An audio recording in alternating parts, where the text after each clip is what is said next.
Hi, in this lesson we are going to look at selection sort algorithm. We are going to sort an array using selection sort. So here we can see the selection sort in action in an animation. Let me refresh this page. So here we can see first we select the minimum value, that is 0, and we move it to index 0 value. So next we select the next minimum value, we will move it to index 1. So the process will continue.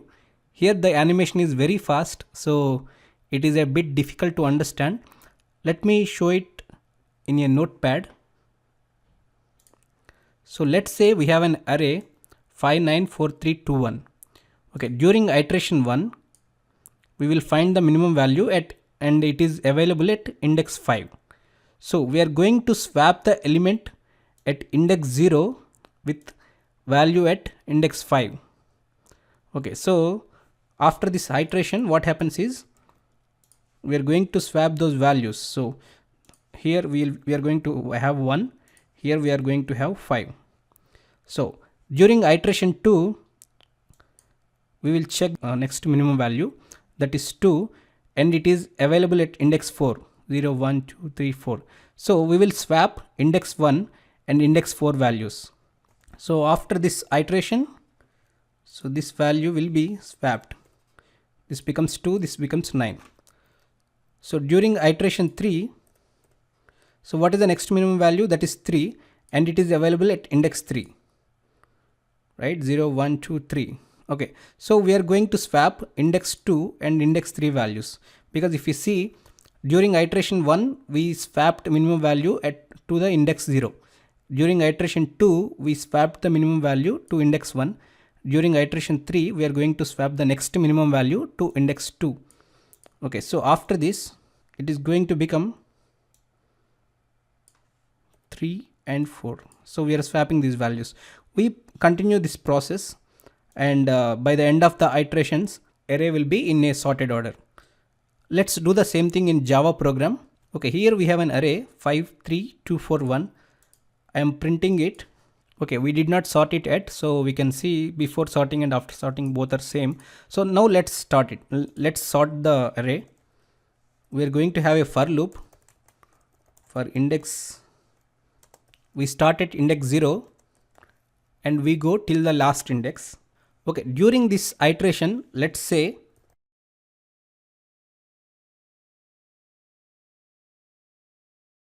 minimum value is available at index 4. That is where it is available actually. So we have to swap the value at minimum value index and the value at index 0, because it is a iteration 1 and index is 0. Actually we haven't found the minimum value index programmatically, but let's say it is at 4 and we are going to swap them. So if you remember our swapping program, before assigning we are going to add it and subtract it, and while subtracting we are going to assign it to minimum value index. Okay, this is how we are going to swap the elements, but we haven't done how to find the minimum value index. So let's say the minimum value is at present at current index. So that is how we start. So if we run this program now, nothing will be swapped, because every time we are saying the minimum value is at the current index only, but that is not the case. So we have to find out where the minimum value is. So we are going to have one more loop, and we are going to search from current index, and we are going to go till last index.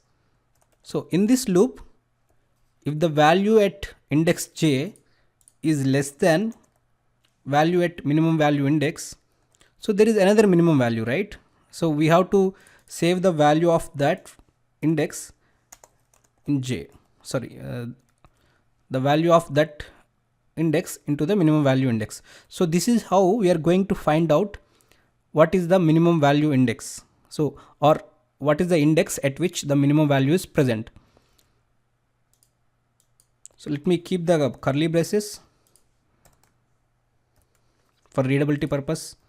Okay, so if the value is at the current index only, then nothing is going to happen.